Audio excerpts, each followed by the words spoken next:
بسم اللہ الرحمن الرحیم الحمد للہ رب العالمین والعاقبۃ للمتقین والصلاۃ والسلام علی اشرف الانبیاء والمرسلین اما بعد فاعوذ باللہ من الشیطان الرجیم بسم اللہ الرحمن الرحیم کل حزب بما لدیہم فرحون صدق اللہ العظیم۔ ناظرین کرام السلام علیکم ورحمۃ اللہ وبرکاتہ۔ پروگرام جستجو میں دل کی اتھاہ گہرائیوں سے میں آپ میں سے ہر ایک کو خوش آمدید کہتا ہوں۔ امید کرتا ہوں آپ تمام احباب خیر و عافیت کے ساتھ ہوں گے، اور یہ دعا کرتا ہوں کہ اللہ کریم آج کی رات اور آنے والے دن کے ہر طرح کے شر سے آپ میں سے ہر ایک کی حفاظت فرمائے،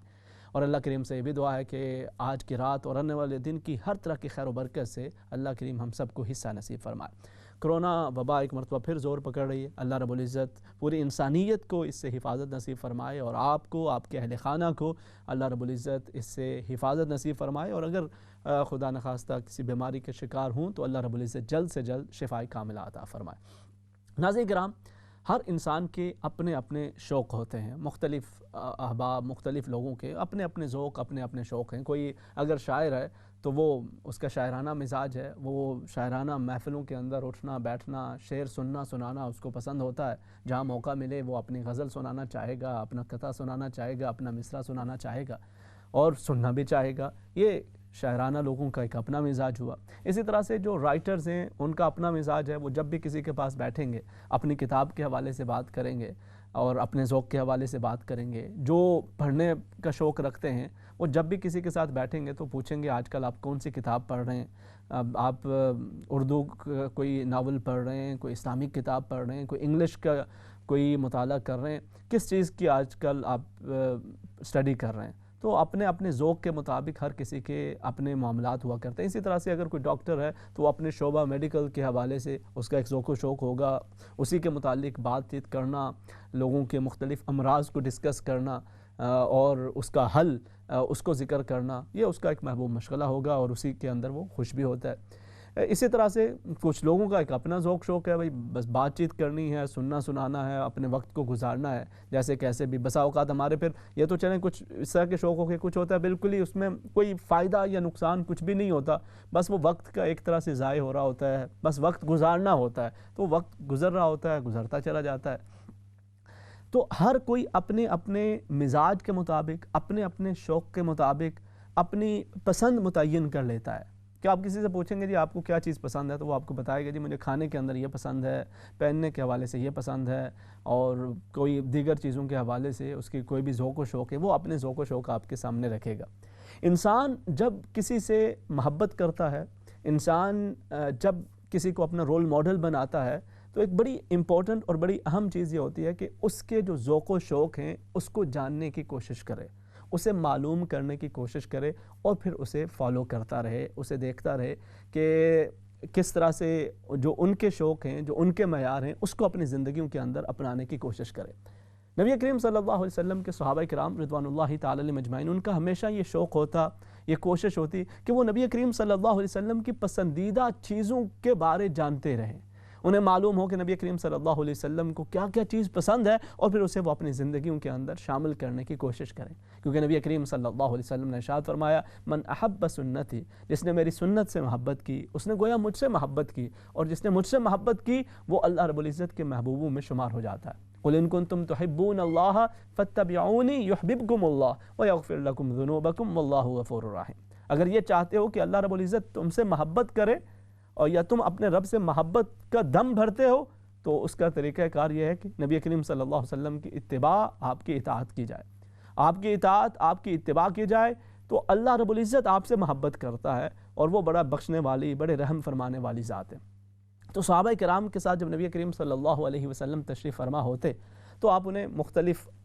حالات کے حوالے سے بتاتے، پہلی امتوں کے واقعات کو بھی بتاتے، انبیاء کرام علیہ السلام کے واقعات ان کے سامنے رکھا کرتے۔ تو کبھی آپ آنے والے اوقات کی، قیامت کے حوالے سے، اس کے قرب کے جو علامات ہیں ان کا تذکرہ فرمایا کرتے تھے، اور کبھی کبھار آپ ان سے ان کے معاملات کے حوالے سے، ان کی جو روزمرہ زندگی کی مشکلات پریشانیاں ہوتی اس کے حوالے سے معلوم کرتے اور انہیں اس بارے آگاہ فرمایا کرتے تھے۔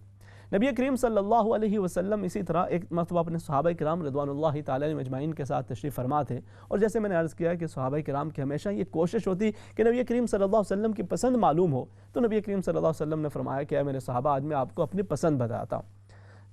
فرمایا حبب الی من دنیاکم، اس دنیا میں سے، تمہاری اس دنیا میں سے 3 چیزیں مجھے سب سے زیادہ پسند ہیں، اور ان 3 چیزوں میں جو سب سے پہلی چیز جس کا آپ نے ذکر کیا، آپ نے فرمایا الطیب، خوشبو۔ خوشبو نبی کریم صلی اللہ علیہ وسلم کے جسم اطہر کا ایک جزو لازم تھے۔ آپ ہمیشہ خوشبو کا اہتمام فرماتے، لیکن یہ تو ہوتا نا کہ آپ خوشبو کے ہدیے کو پسند کرتے، خوشبو استعمال فرمانا پسند کیا کرتے تھے، اور مختلف طرح کی جو اچھی سے اچھی خوشبو ہوتی اس کو آپ استعمال فرمانا پسند کرتے، لیکن اس کے بغیر بھی آپ کے جسم اطہر سے خود خوشبو آیا کرتی تھی، اور وہ ایک قدرتی خوشبو جو اللہ رب العزت نے آپ کو عطا فرما رکھی تھی، کہ حضرت انس رضی اللہ تعالیٰ عنہ فرماتے ہیں کہ جب ہمیں نبی کریم صلی اللہ علیہ وسلم کو تلاش کرنا ہوتا، معلوم کرنا ہوتا کہ آپ صلی اللہ علیہ وسلم کہاں پہ تشریف فرما ہیں، تو مدینہ طیبہ کی گلیوں سے آنے والی خوشبو بتا دیا کرتی تھی کہ آقا کریم صلی اللہ علیہ وسلم ابھی یہاں سے تشریف لے کر گئے۔ تو اس سے ہمیں نبی کریم صلی اللہ علیہ وسلم کی گزرگاہ کا، آپ کے مقام کا علم ہو جاتا، اور پھر اسی کی اس میں چلتے چلتے ہم نبی کریم صلی اللہ علیہ وسلم تک جا پہنچا کرتے تھے۔ آج ہمارے ہاں بڑا ایک عجیب سا ایک تصور بن چکا ہے، کوئی ایسے لوگ کہ جو کئی دن جنہوں نے اپنے بال نہ دھوئے ہوں، نہائے دھوئے نہ ہوں، ان کے کپڑے بالکل صاف ستھرے ہرگز نہ ہوں بلکہ میلے کچیلے ہوں، اور بدن سے بو آ رہی ہو، تو ہمارے ہاں ایک تصور ہوتا ہے بال لمبے لمبے ہوں، داڑھی لمبی ہو، اور چادر ڈالی ہوئی ہو، مختلف ایک ہم نے حلیے بنائے ہوئے ہیں، بڑی بڑی انگوٹھیاں پہن رکھی ہوں، تو کہتے ہیں سرکار بڑے پہنچے ہوئے ہیں، بڑی پہنچی ہوئی سرکار ہیں، ان کی کیا بات ہے، ابھی یہ بس اشارہ کرتے ہیں اور کام ہو جاتا ہے۔ تو ہمارے ہاں جو ایک پہنچی ہوئی سرکار کا جو ایک تصور رکھا جاتا ہے وہ یہ ہے کہ جی وہ کتنے زیادہ وہ ان کے بال لمبے ہیں، یا پھر اس کے جو ہے وہ کتنے عرصہ ہو گیا، سرکار بڑی پہنچی ہوئی نہیں، پچھلے 6 مہینے تو نہ غسل نہیں کیتا، بالکل نہاتے دھوتے نہیں ہیں، نہ اپنی جگہ پر، ان کو فکر ہی نہیں ہے، دنیا کے معاملات کی فکر ہی نہیں ہے جی، یہ نہانا دھونا، یہ کپڑے وپڑے، یہ وہ، ان کی فکر ہی نہیں۔ ہم نے یہ تصور بنا دیا، اپنے دین کا تصور یہ بنا دیا ہے۔ ہمارے اگر کوئی دیندار شخص یا جس کو مطلب کوئی دین کی بات کرنے والا ہے کوئی، یا پھر دین پہ چلنے کی کوشش کرتا ہے، اگر وہ مالی طور پہ مستحکم ہونے کی بات کرے، اگر وہ دنیا کے اندر کامیابی کے حوالے سے بات کرے، اگر وہ جو اللہ رب العزت نے جو نعمتیں عطا فرما رکھی ہیں ان کو حاصل کرنے کے حوالے سے بات کرے، ہم کہتے ہیں جی یہ تو کیا ان کو ہو گیا، یہ تو دنیا دار ہو گئے، ان کے اندر تو بس وہ دنیا کی طلب آ گئی ہے، دنیا کی تڑپ آ گئی ہے، ان کا تو اب دین کے ساتھ وہ تعلق ہی نہیں رہا۔ اور جو بندہ وہ اس طرح کا مست ملنگ ہو، اس کے نہ کپڑے صاف، نہ بال صاف، نہ شخصیت اس طرح کی، اس سے ہم کہتے ہیں یہ بڑی پہنچی سرکار ہے۔ ہم نے کیا تصور بنا دیا ہے، اور جو نبی کریم صلی اللہ علیہ وسلم کی ذات والا صفات ہے، آپ کا دنیا کے اندر جو پسندیدہ ترین چیزیں ہیں ان میں سے سب سے اہم، سب سے پہلے جس کا آپ ذکر فرماتے ہیں وہ پاکیزگی، وہ خوشبو، وہ طہارت ہے۔ نبی کریم صلی اللہ علیہ وسلم نے طہارت کو نصف دین قرار دیا، دین کا آدھا حصہ اس کو قرار دیا ہے۔ اور انفارچونیٹلی ہمارے ہاں جہاں پہ ایک تو شخصیات کے حوالے سے وہ تصور ہے کہ جو جتنا زیادہ مطلب گند ملند کے اندر وہ اٹا پٹا ہو وہ اتنی پہنچی ہوئی سرکار ہے، اور یہاں ہم دیکھتے ہیں جس سوسائٹی کے اندر ہم رہ رہے ہیں وہاں پہ اگر کسی بھی علاقے سے گزرتے ہوئے چلے جائیں اور پتہ چلے کہ یہ کچھ یہاں پہ اتنا کچرا وچرا ہے یا کوئی اس طرح سے صفائی کا معاملہ نظر نہیں آ رہا، تو خود ہی ہم کہہ دیتے ہیں کہ یار یہ لگتا ہے اپنوں کا علاقہ ہے۔ اب آپ کسی ایسی جگہ پہ بھی چلے جائیں نا کہ جہاں پہ آپ کو معلوم نہ ہو کہ بھئی یہ کون سا علاقہ ہے، کیسا علاقہ ہے، تو آپ پہچان لیتے ہیں کہ جی اپنوں کا علاقہ ہے، یہ اپنا علاقہ ہے۔ کیسی ہماری انفارچونیٹلی یہ کتنے، یعنی ایک تو ہم جس سوسائٹی میں رہ رہے ہیں اس کے بھی اندر یہ چیز بہت زیادہ ویلیو کرتی ہے کہ آپ صفائی ستھرائی کے اہتمام کے حوالے سے، اور پھر ہمارا دین ہمیں مزید سکھاتا ہے، ہمارے اندر مزید اس چیز کا شعور ہونا چاہیے۔ مثال تو یہ ہو نا کہ جی یہاں پر مسلمان رہتے ہیں، یہاں پر اللہ اور اس کے رسول صلی اللہ علیہ وسلم کے ماننے والے رہتے ہیں، اور کس قدر صفائی ستھرائی کا اہتمام ہے، اپنا علاقہ ہے اس وجہ سے کہ یہ زیادہ صاف ستھرا ہے۔ لیکن انفارچونیٹلی ایسا نہیں ہوتا، بلکہ اس کے بجائے الٹا حساب کتاب ہوتا ہے۔ وہاں پہ تو یہ ہے کہ جتنا زیادہ کچرا ہو، جتنے زیادہ معاملات کے اندر خرابی ہو، اور وہ ہمارا اپنا جو ہے وہ علاقہ شمار ہوتا ہے۔ تو ہمیں ان چیزوں کی طرف بھی توجہ دینی چاہیے۔ ہم بہت سارے لمبے چوڑے چکروں میں پڑتے ہیں اور دنیا جہان کو درست کرنے کی کوشش میں لگے رہتے ہیں، مگر اپنے ذات، اپنا گھر، اپنا علاقہ، اپنا محلہ، اپنی سٹریٹ، اپنی گلی، اس کی طرف بھی ہمیں توجہ کرنی چاہیے کہ اس کے اندر بھی اگر ہم صفائی ستھرائی، ہر بندہ اپنے اپنے گھر کے معاملات کو اگر کوشش کر لے کہ اس کے اندر اس نے صفائی ستھرائی رکھنی ہے اور اپنی ذات کے حوالے سے صفائی ستھرائی رکھنی ہے، ہم یہ سمجھتے ہیں اس کی ضرورت ہی نہیں ہے، اس کو ہم دین کا اس طرح سے حصہ تصور نہیں کرتے، اور یہ ایک حقیقت ہے، مانے نہ مانے۔ بہت سارے ایسے لوگ جو مطلب دین پہ چلنے والے ہوتے ہیں یا ان کی ایک اس طرح کی طبیعت ہوتی ہے، ان کے ذہن کے اندر بسا اوقات یہ چیز بیٹھ جاتی ہے کہیں سے مس انڈرسٹینڈنگ کے حوالے سے کہ بھائی ہم جتنا زیادہ مطلب اپنی لاپرواہی کریں گے نا اپنی ذات کی، وہ کسی بھی حوالے سے، ضروری نہیں ہے کہ آپ مطلب کوئی گندے لباس پہنے ہوں، گندے آپ کے بال ہوں، یہ ضروری نہیں ہے، مگر لاپرواہی اپنی ذات کے حوالے سے جتنی زیادہ ہو کہ ہمیں کوئی فکر نہیں ہے اپنی ذات کی، کیسے بھی ہیں کیا بھی ہیں، یہ ہم فقیری سمجھتے ہیں، اس کو ہم کچھ نیکی اور اس کے اندر کو بزرگی تصور کرتے ہیں، جبکہ ایسا نہیں ہے۔ نبی کریم صلی اللہ علیہ وسلم کی حیات مبارکہ کے اندر جس چیز کا آپ نے تذکرہ فرمایا ہے، نے فرمایا کہ خوشبو اور طہارت، نظافت، یہ آپ کو سب سے زیادہ محبوب ہے۔ پھر نبی کریم صلی اللہ علیہ وسلم نے ذکر فرمایا، یہ دیکھیں یہ تو آ گیا نا اپنی ذات کے حوالے سے بات چیت ہو گئی، معاشرے کے حوالے سے بات چیت ہو گئی، اس کے ساتھ ساتھ جو حقوق اللہ کے اندر پھر آپ نے فرمایا کہ وہ جعلت قرۃ عینی فی الصلاۃ، میری آنکھوں کی ٹھنڈک نماز کے اندر رکھ دی گئی ہے۔ اب تین چیزوں کے تذکرہ ہے، اس میں سے ایک آپ نے خوشبو کا ذکر فرما دیا، دوسرا یہ آنکھوں کی ٹھنڈک نماز کو قرار دیا۔ اب نماز یہ بندے کو اپنے رب کے ساتھ جوڑتی ہے۔ ہم بسا اوقات افراط و تفریط کے شکار ہو جاتے ہیں، ہم جو حقوق العباد کے اندر جو پڑ جاتے ہیں وہ کہتے ہیں جی میں یہ کافی ہے اللہ کو راضی کرنے کے لیے، یہ کافی ہے، میں بندوں کی خدمت کرتا ہوں، انسانیت کی خدمت کر رہا ہوں، جہاں کہیں پر بھی کوئی محتاج ہوتا ہے، کوئی ضرورت مند ہوتا ہے، میں اس کی مدد کے لیے پہنچ جاتا ہوں۔ تو وہ اللہ پاک جانتا ہے، نیتوں کو جانتا ہے، اسے پتہ ہے میں نماز روزہ نہ بھی کروں تو کوئی مسئلہ نہیں۔ اور دوسری طرف بسا اوقات ہم کیا کرتے ہیں کہ جی بس نماز ہم بڑی پابندی کے ساتھ پڑھ رہے ہیں، ذکر اذکار کر رہے ہیں، اب کسی کی دل آزاری ہوتی ہے ہوتی رہے، کسی کے ساتھ ہم برے طریقے کے ساتھ پیش آتے ہیں ہوتا رہے، کوئی فرق نہیں پڑتا، ہماری نمازیں اتنی زیادہ ہیں۔ اور بسا اوقات اللہ رب العزت ہمارے حال پر رحم فرمائے، ہم خاص طور پہ جب اس معاملے کے اندر ہم صرف حقوق اللہ کی طرف توجہ کرتے ہیں تو بسا اوقات دوسری طرف وہ اپنوں کے ساتھ سم ٹائم زیادتی ہو رہی ہوتی ہے، اپنی ساس کے ساتھ، اپنی بہو کے ساتھ، اپنے بہن بھائیوں کے ساتھ، اور بسا اوقات اپنے والدین کے ساتھ یا اپنی اولاد کے ساتھ بھی۔ ہم مثال کے طور پہ ہم بسا اوقات یعنی میں نے دیکھا ہے کہ کتنے ماشاءاللہ نوجوان بڑے اچھے مسجد کے اندر صف اول کے اندر بیٹھنے والے، داڑھی رکھی ہوئی ہے، سر پہ ٹوپیاں ہوتی ہیں، ماشاءاللہ ہاتھ میں تسبیح ہوتی ہے، بڑی اچھی ذکر اذکار کرتے ہیں، لیکن والدین کا تذکرہ ہے اولڈ مین، اولڈ لیڈی، اور اس طرح سے ان کا تضحیک آمیز انداز ہے، he doesn't know anything, she doesn't know anything, ان کو کچھ نہیں پتہ دین کے بارے میں، اور پھر اس طرح سے ان کے لیے طنز آمیز انداز اختیار کرنا، ان کے لیے اذیت کا باعث بننا۔ آپ کو 4 حرف آ بھی گئے تو اللہ کا شکر ادا کرو، اس کے اندر سب سے پہلی چیز تو یہی ہے نا کہ والدین کا ادب و احترام وہ بھی سکھایا جاتا ہے، تو وہ اس کو اگنور کرتے ہوئے ہم ادھر اپنی نماز روزہ بھی کر رہے ہوں، ادھر ان کی دل آزاری کر رہے ہوں، تو اٹ ڈزنٹ میچ۔ نماز ہمیں اللہ کے قریب کرتی ہے اور اللہ رب العزت ہمیں والدین کا ادب و احترام وہ بھی سکھاتا ہے۔ اسی طرح سے دوسرے پھر اپنی اولاد کے حقوق ہیں، ان کا بھی خیال کرتا ہے انسان۔ ہم بسا اوقات یہ ایک بہت بڑی غلطی کرتے ہیں، ہم اپنی طرف سے اچھا سوچ کے کر رہے ہوتے ہیں کہ جی میرا بیٹا میری بیٹی وہ فلانی جگہ پہ اس کی شادی ہو جائے، یہ ہماری خواہش ہوتی ہے، ہماری کوشش ہوتی ہے، اور ہم اس کے لیے بسا اوقات کیا کرتے ہیں، آؤٹ آف دا وے جا کے کچھ اس طرح کے نا چکروں میں پڑ جاتے ہیں کہ کہیں کوئی تعویذ وغیرہ کچھ اس سے مل جائے، تو ہم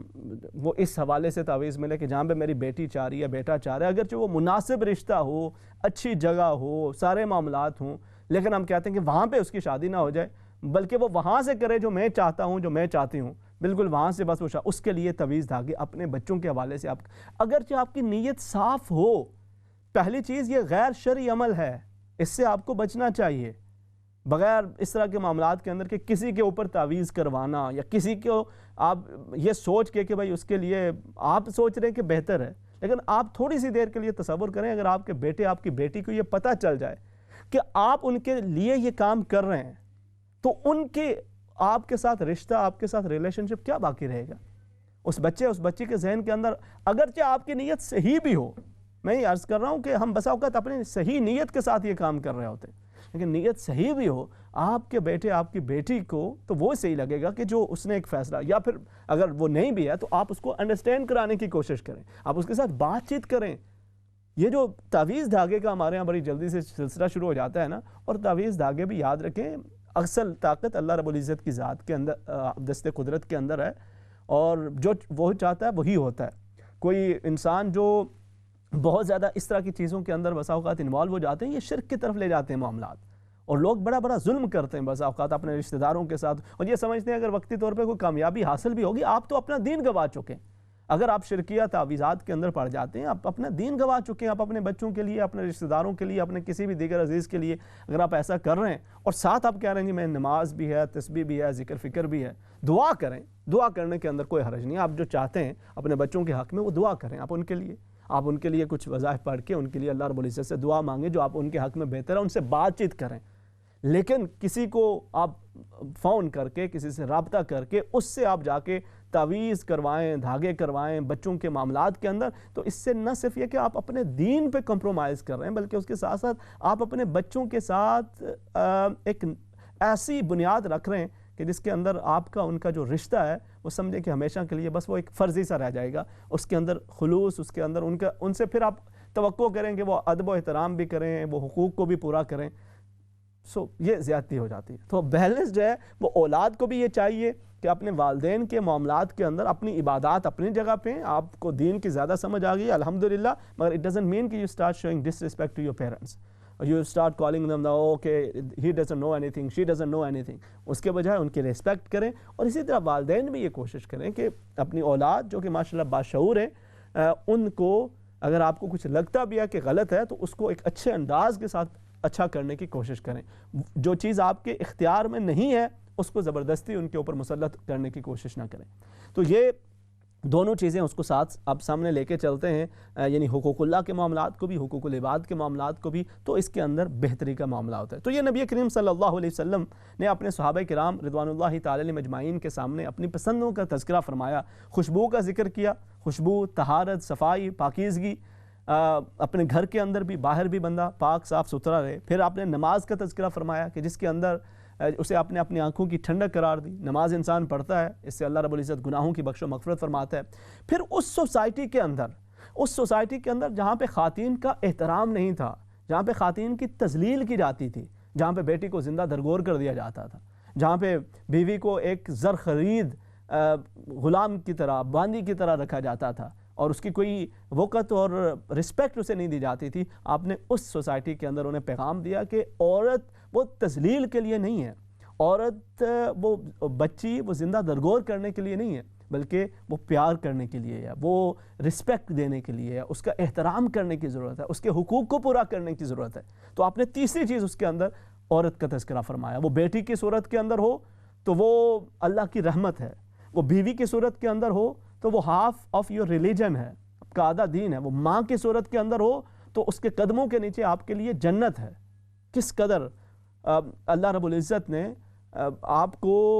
اس کے اندر برکات رکھی ہیں۔ وہ بہن کی صورت میں، اور نبی کریم صلی اللہ علیہ وسلم نے فرمایا کہ اگر کسی شخص کی بہن وہ مطلب شادی ہوئی اور اس کے بعد اسے طلاق ہو جاتی ہے، وہ واپس آپ کے گھر کے اندر آ جاتی ہے، آپ کی بہن ہے، بیٹی ہے، اور اس کو بغیر اس کا دل دکھائے آپ اس کا خیال رکھتے ہیں، اس کی ضروریات کو پورا کرتے ہیں، اسے رسپیکٹ دیتے ہیں، یہ عمل آپ کو جہنم سے بچانے کا ذریعہ بن جاتا ہے۔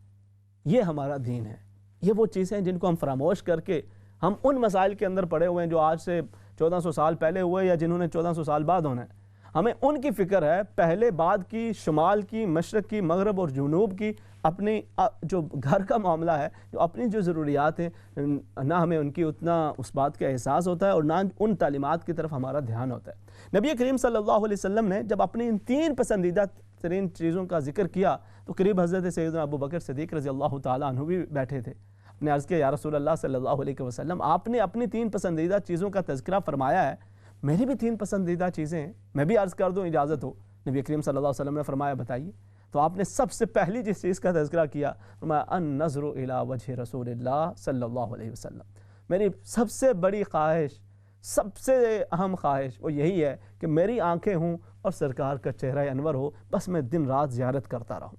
اب دیکھیں بسا اوقات ہوتا ہے نا، جب قربت ہوتی ہے تو آہستہ آہستہ محبت کے اندر کمی آتی جاتی ہے، لگاؤ کے اندر کمی آتی جاتی ہے، کیونکہ قربت ہو گئی، جان پہچان ہو گئی آپ نے، لیکن یہ دیگر معاملات کے اندر یہاں پر نبی کریم صلی اللہ علیہ وسلم کے ساتھ شب و روز گزار کے بھی دل کا عالم یہ ہے کہ بس آنکھیں ہوں، میری اور چہرہ ہو نبی کریم صلی اللہ علیہ وسلم کا اور آپ کی زیارت ہوتی رہے۔ پھر آپ نے دیگر اپنے پسندیدہ چیزوں کا تذکرہ کیا، جناب سیدنا عثمان غنی، حضرت عمر فاروق، حضرت علی المرتضیٰ رضی اللہ تعالیٰ عنہ نے اپنی پسندوں کا تذکرہ کیا، اللہ رب العزت نے اپنی پسند کا تذکرہ فرمایا اور حضرت جبرائیل علیہ السلام نے اپنی پسند کا ذکر کیا۔ وہ کیا ہیں انشاءاللہ ان کو آگے پھر اگلے پروگرام کے اندر ذکر کریں گے۔ ایک مختصر سا وقفہ کنٹینیو کرتے ہیں۔ السلام علیکم ورحمۃ اللہ وبرکاتہ۔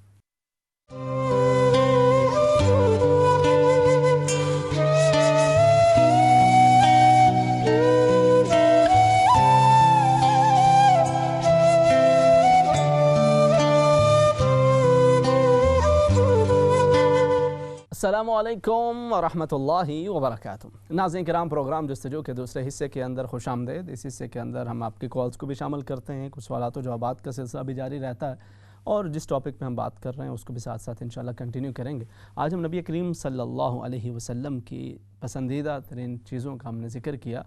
اور اس کے ساتھ ساتھ حضرت سیدنا ابو بکر صدیق رضی اللہ تعالی عنہ نے بھی اپنی کچھ پسندیدہ چیزوں کا تذکرہ فرمایا۔ ان میں سے جو پہلی چیز ہے اس کا ذکر کیا، باقی انشاءاللہ ہم اس کو کل، اور اگر کل مکمل ہو گیا کل، نہیں تو پھر پرسوں تک انشاءاللہ اس کو ساتھ ہم کنٹینیو کریں گے، کیونکہ اس کے اندر یہ بڑا خوبصورت سا ایک گلدستہ ہے کہ نبی کریم صلی اللہ علیہ وسلم اپنی پسند کا تذکرہ فرما رہے ہیں۔ جناب سیدنا ابو بکر رضی اللہ تعالی عنہ، سیدنا عمر فاروق رضی اللہ تعالی عنہ، سیدنا عثمان غنی رضی اللہ تعالی عنہ، سیدنا علی المرتضیٰ رضی اللہ تعالی عنہ، پھر سیدنا جبرائیل علیہ السلام، اور پھر اللہ رب العزت بھی اپنا جو پسندیدہ ترین اعمال ہیں مخلوق کے اس کا تذکرہ فرماتا ہے۔ تو یہ وہ چیزیں ہیں کہ جن کا ہمیں علم ہو اور ہم اسی کے مطابق کوشش کریں کہ اپنی زندگیوں کے اندر ان چیزوں میں سے جہاں تک جس سے ممکن ہو اس کو اپنانے کی کوشش کریں، تو ہماری بھی جو پسند ناپسند کا معیار وہ ہو کہ جو اللہ اور اس کے رسول صلی اللہ علیہ وسلم کو پسند ہے، تو پھر اسی طرح سے ہمارے جو دین کے معاملات ہیں، دنیا کے معاملات ہیں، ان کے اندر بھی خیر و برکت کا معاملہ ہوا کرتا ہے۔ بہرحال میری کوشش یہی ہوتی ہے کہ ان چیزوں کے ساتھ ساتھ جو ہمارے روزمرہ کے جو معاملات ہیں ان کو بھی ساتھ سامنے رکھتے ہوئے ان کی روشنی کے اندر اپنے جو تعلیمات ہیں ان کا حل ان کی روشنی کے اندر تلاش کیا جائے۔ اللہ رب العزت آپ سب کے لیے بھی آسانی فرمائے۔ کچھ جوابات عرض کرنے سے پہلے کالر ہیں، انہیں شامل کر لیتے ہیں۔ السلام علیکم۔ وعلیکم السلام ورحمۃ اللہ وبرکاتہ۔ میں نے پوچھنا تھا آپ سے کہ مجھے آج ایک نیفیو کا فون آیا ہے کہ آنٹی انٹرفیتھ میرجز جو ہیں اسلام میں، ایک آدمی عورت کے ساتھ جو کہ کرسچن ہو شادی کر سکتا ہے مسلمان، تو یہ تو ہمیں معلوم ہے کہ کر سکتا ہے، لیکن مجھے اس پہ ذرا تفصیل یہ چاہیے کہ لڑکی جو ہے وہ اگر مسلمان نہ ہو تو اس صورت میں کیا یہ شادی حلال ہوگی کہ نہیں ہوگی؟ ٹھیک ہے انشاءاللہ میں عرض کر دیتا ہوں۔ ٹھیک ہے جی، بہت شکریہ، جزاکم اللہ خیرا۔ اچھا، جس چیز کا میں ذکر کر رہا ہوں، نبی کریم صلی اللہ علیہ وسلم کے صحابی جناب سیدنا ابو بکر صدیق رضی اللہ تعالی عنہ کا میں نے ذکر کیا کہ آپ کی جو پسندیدہ چیز تھی وہ کیا تھی کہ النظر الی وجہ رسول اللہ صلی اللہ علیہ وسلم، نبی کریم صلی اللہ علیہ وسلم کی زیارت کرنا۔ آپ کے صحابہ کرام کے اگر آپ زندگیوں کا مطالعہ کریں تو ان کے اندر عبادات تو ہیں ہی ہیں، مگر اس کے اندر جو محبت رسول صلی اللہ علیہ وسلم کا عنصر ہے اس کی بڑی جھلک نظر آتی ہے، اور اس کی وجہ یہ ہے کہ یہی محبت کا جذبہ پھر آپ کو اطاعت کے لیے راغب کرتا ہے۔ اگر دل کے اندر محبت ہی نہیں ہے، اگر دل کے اندر ایک شخص کے لیے کسی بھی عظیم شخصیت کے لیے وہ پیار، محبت، ادب و احترام ہی نہیں ہے، اور آپ ایک نارمل انسان کی طرح انہیں رکھتے ہیں، تو پھر آپ کے اندر جو اطاعت کا جذبہ ہے وہ بھی کم ہوتا چلا جاتا ہے۔ محبت کا جذبہ جتنا بڑھتا ہے اطاعت کا جذبہ بھی اتنا بڑھتا چلا جاتا ہے، اور محبت کا جذبہ جتنا کم ہوتا ہے اطاعت کا جذبہ بھی اتنا کم سے کم تر ہوتا چلا جاتا ہے۔ تو اس لیے ان دونوں چیزوں کو انسان بیلنس کر کے رکھے۔ صرف محبت کا دعویٰ کرنا اور جو اطاعت ہے، اتباع ہے، اس کی طرف توجہ نہ کرنا وہ بھی مناسب نہیں ہے، اور یا پھر اطاعت اور اتباع پہ تو زور رکھنا لیکن نبی کریم صلی اللہ علیہ وسلم کے شمائل، خصائل، آپ سے محبت، آپ سے تعلق، ایک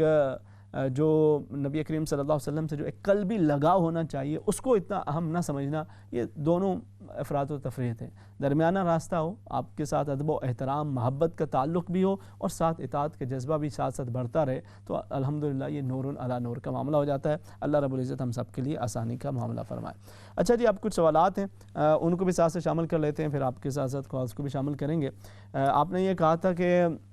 آپ کچھ وظائف کرتے ہیں، مگر ان وظائف کے اندر آپ نے مختلف لوگوں سے وظائف معلوم کر رکھے ہیں، لیکن ابھی تک کچھ حل جو ہے وہ نہیں آتا. میں نے خیر اس پہ کچھ تذکرہ میرے خیال میں پچھلے کسی ایک پروگرام کے اندر بھی کیا تھا. میں پھر بھی اس چیز کو ذکر کر دوں کہ دیکھیں وظائف کا جو معاملات ہوتے ہیں یا دیگر کوئی بھی جو آپ کو کوئی ایڈوائس کی جاتی ہے اس کے اندر خاص طور پہ اگر آپ ان معمولات کو لیتے ہیں, پڑھنے کی جو چیزیں آپ کو مختلف بتائی جاتی ہیں اس کے اندر جب آپ پابندی کے ساتھ کسی ایک چیز پہ عمل کرتے ہیں اور یقین کامل کے ساتھ کرتے ہیں تو اللہ رب العزت کی طرف سے خیر کا معاملہ ہوتا ہے.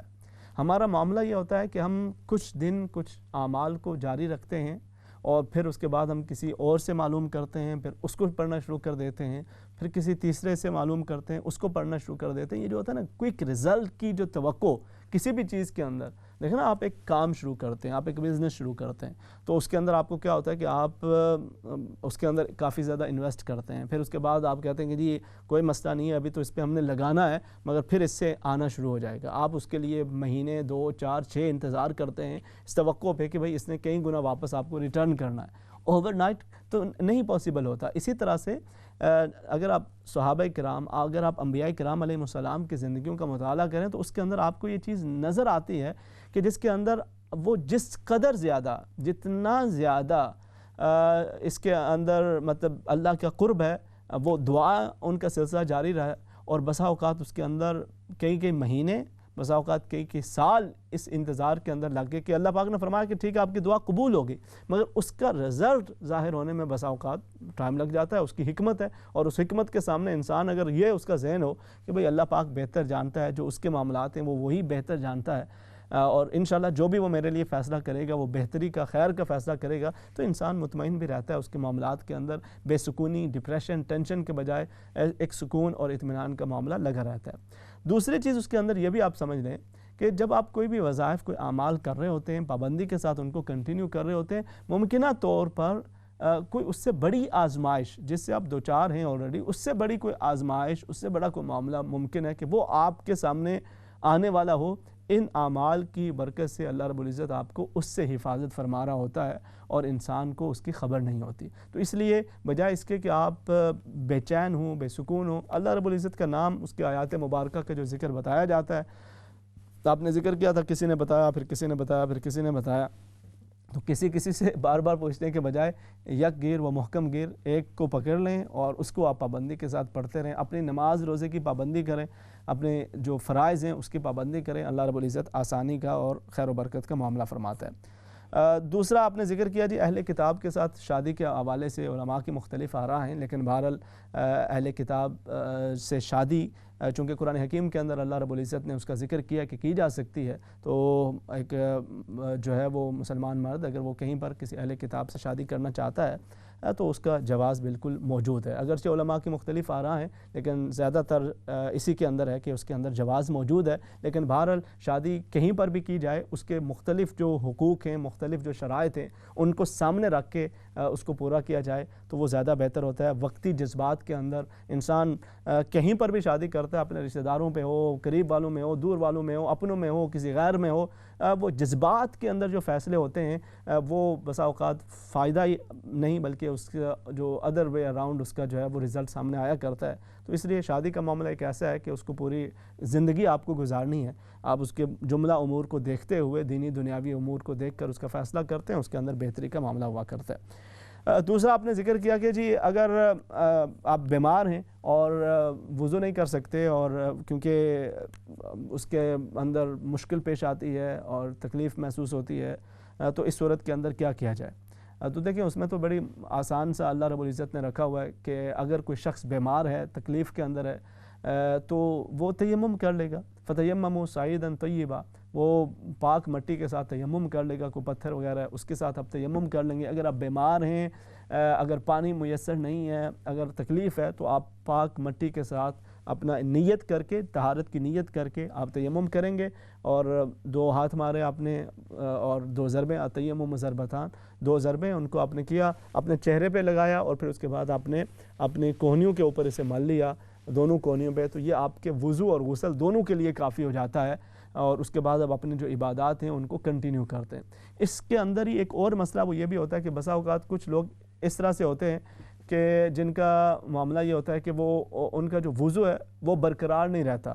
وضو برقرار نہیں رہتا, کوئی ایسی بیماری ہے جیسے مسلسل سلسل البول ہو گیا یا کوئی بھی اس طرح کی جو بیماری انسان کو لگ جاتی ہے, اس بیماری کی صورت کے اندر پھر حکم یہ ہوتا ہے کہ جب بھی کسی نماز کا وقت شروع ہوا ہے اس وقت کے اندر آپ وضو کر لیں, اور اگر وضو نہیں کر سکتے تیمم کر لیں, اور اس وقت کے اندر آپ جتنی بھی جو اپنی عبادات ہیں جو اذکار ہیں آپ اس کو انشاءاللہ کنٹینیو کریں گے, اور پھر جب نیا وقت ہوگا تو نئی نماز کا وقت شروع ہوگا, اگلی نماز کا وقت شروع ہوگا, تو پھر سے آپ نے دوبارہ سے وضو یا تیمم کر لینا ہے اور پھر انشاءاللہ اس کو آپ نے کنٹینیو کرنا ہے. نیکسٹ کالر انہیں شامل کر لیتے ہیں.